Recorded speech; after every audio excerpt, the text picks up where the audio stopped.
नमस्कार मंडळी, मी पल्लवी शेलार स्वागत करत आहे तुमचं माझ्या यूट्यूब चॅनलमध्ये। तर मित्रांनो, हिवाळ्यामध्ये डाळीच्या पिठाचे लाडू हे खायला हवे, कारण की त्याच्याने एक दणकटपणा येतो आणि शरीरासाठी सुद्धा ते चांगले असतात। तर एक पौष्टिक लाडू मी येथे बनवलेले आहे। तर चना डाळीचे लाडू कसे बनवायचे ते मी तुम्हाला या व्हिडिओमध्ये सांगितलेले आहे।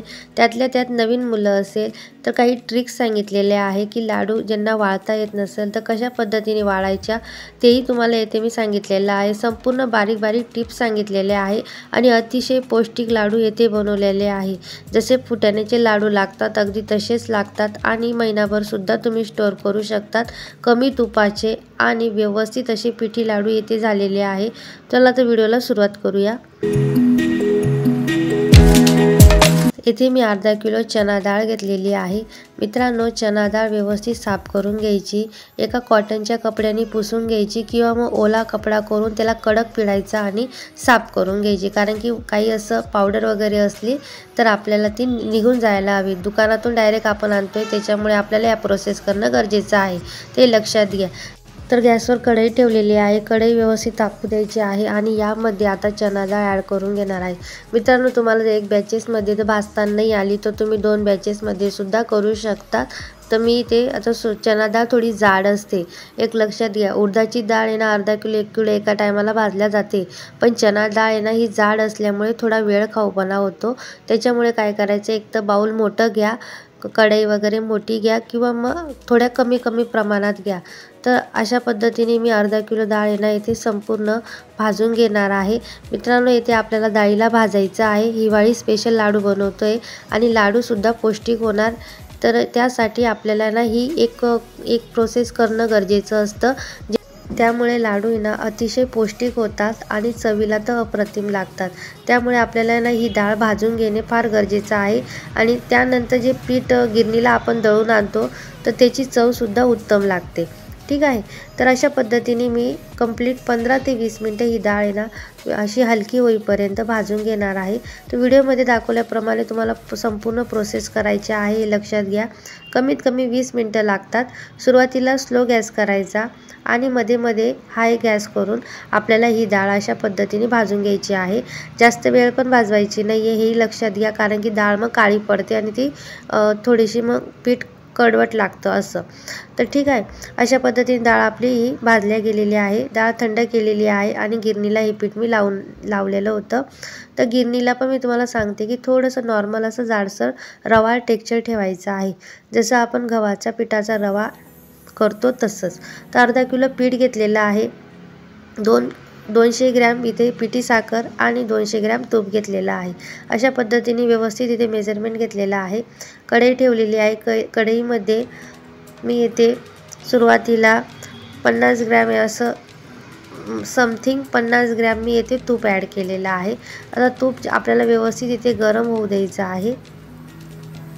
तर मित्रांनो, बेसन भाजेल इतपत मी येथे तूप घेतलेलं आहे। तूप तुमच्या अंदाजानुसार सुद्धा घेऊ शकता आणि आपल्याला 2-2 बॅचेसमध्ये किंवा मग एका बॅचेसमध्ये जर सगळ्या गोष्टी व्यवस्थित झाल्या तर योग्यच आहे, कारण की बेसन पीठ आपल्याला व्यवस्थित भाजणं गरजेचं आहे, नाही तर मग ते पीठ लागतं, हे लक्षात घ्या। तर तुपामध्ये जेवढं पीठ मावेल तेवढं मी इथे ॲड करणार आहे, हे लक्षात घ्या। तर मग तुम्हाला तुपाचा अंदाजही येऊन जातो आणि पिठाचा अंदाजही येऊन जातो।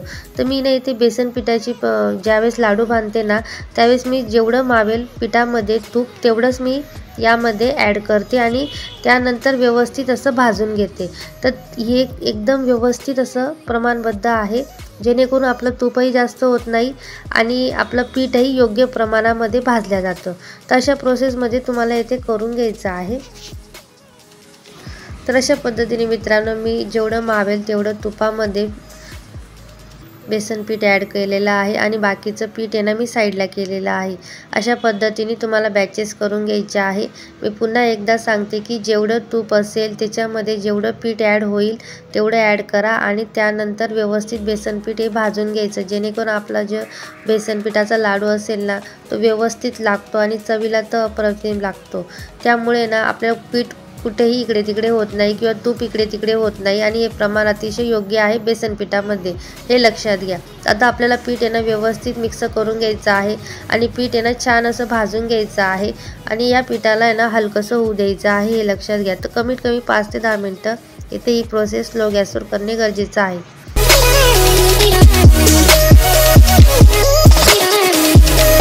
तर आपल्याला येथे आणखी 1 चमचा भरून तूप ॲड करायचं आहे।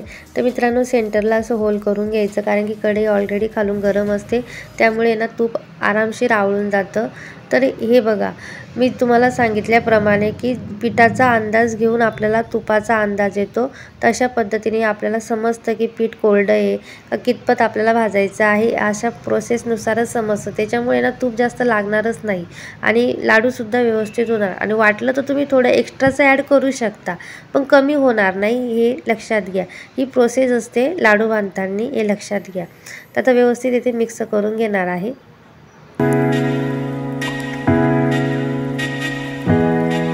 तर तुम्ही बघू शकता पीठ अतिशय व्यवस्थित इथे भाजलेलं आहे, पिठाने एक वेगळाच कलर सोडलेला आहे, इथे तुम्ही बघू शकता अशा पद्धतीने।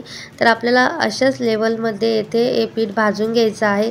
तर इथे तूप काही कमी जास्त झालेलं नाही आहे, तुम्हाला असं वाटत असेल कोरडं, पण पिठी ज्यावेळेस लाडू बनवतो ना तर आपण अशाच पद्धतीने करतो आणि जास्त वेळ पण भाजायचं नाही, तर जेणेकरून ते खालीसुद्धा लागतं।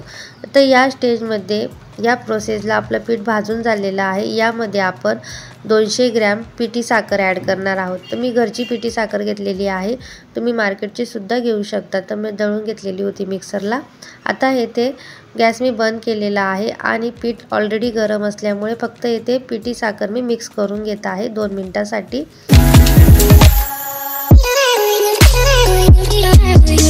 तर मित्रांनो 2 चमचे मी येथे दूध ॲड केलेलं आहे। तुम्ही या स्टेजला दूध स्किपही करू शकता, पण मी अर्धा किलोचंच पीठ घेतल्यामुळे मला जास्त दिवस हे लाडू टिकवायचे नव्हते महिनाभरासाठी, त्याच्यामुळे ना मी थोडंसं दूध वापरलेलं आहे 2 चमचे, जेणेकरून आहे ना बेसन पिठाला एक दाणेदार टेक्स्चर येतं। त्यातल्या त्यात हे मोतीचूरच्या लाडूसारखं हे पीठ आपलं नंतर होणार आहे, त्यामुळे। आणि थोडंसं ना साईडने असं कडेने ना तूप सोडायचं, हे बघा। ज्यावेळेस आपण दूध सोडतो ना तर थोडंसं 1 चमचा किंवा 1.5 चमचा तूप सोडायचं, जेणेकरून आहे ना बाइंडिंग छान येते, हे लक्षात घ्या। तूप जर तुम्ही गरम केलेलं नसेल तर बाजूनी कडेकडेनी सोडा किंवा मग सेंटरनी सोडा, पण डायरेक्ट तूप ॲड करू नका, जेणेकरून आहे ना तुपाची एक वेगळी चव सोडून जाते आणि मग ते आळलेलं तूप आहे ना ते तसंच राहून जातं पिठामध्ये, त्याच्यामुळे। आता व्यवस्थित मिक्स झालेलं आहे। आता हे 2 मिनिटांसाठी थंड होऊ देऊया। तर एक प्रोसेस सांगणार आहे, एक ट्रिक सांगणार आहे, हे लक्षात घ्या।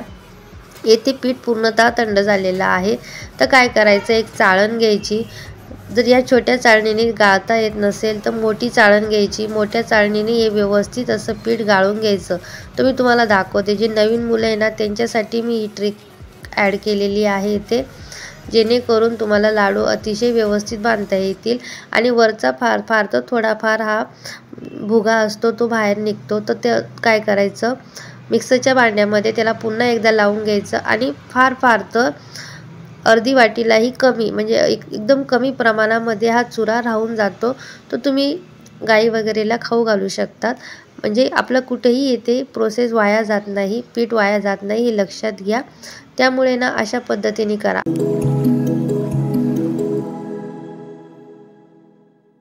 तर तुम्ही बघू शकता मित्रांनो अतिशय सुरेख इथे पीठ पडलेलं आहे आणि नवीन मुलं असले ना ते सुद्धा आरामात लाडू बांधू शकता, इतकी सोपी प्रोसेस झालेली आहे। तर तुम्हाला मी एक दाखवते हाताने, हे बघा अशी मूठ वाळल्या जाते आणि लाडू बघा किती 2 मिनिटांमध्ये होऊन जाईल का नाही।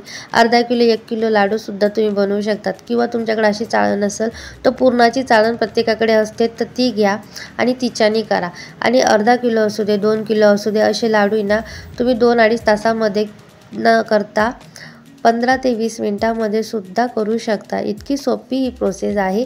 फक्त तुम्हाला पीठ व्यवस्थित करून घ्यायचं आहे, हे लक्षात घ्या। तर अशा पद्धतीने पीठ गाळून घ्यायचं। तर तुम्हाला मी एक लाडू वाळून दाखवते।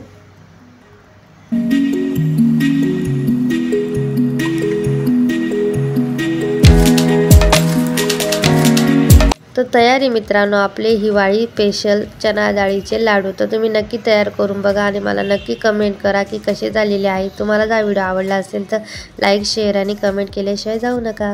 व्हिडिओ आवडला असेल तर लाईक करा, शेअर करा, कमेंट करा आणि सर्वात महत्त्वाचं म्हणजे सबस्क्राईब करायला विसरू नका। धन्यवाद।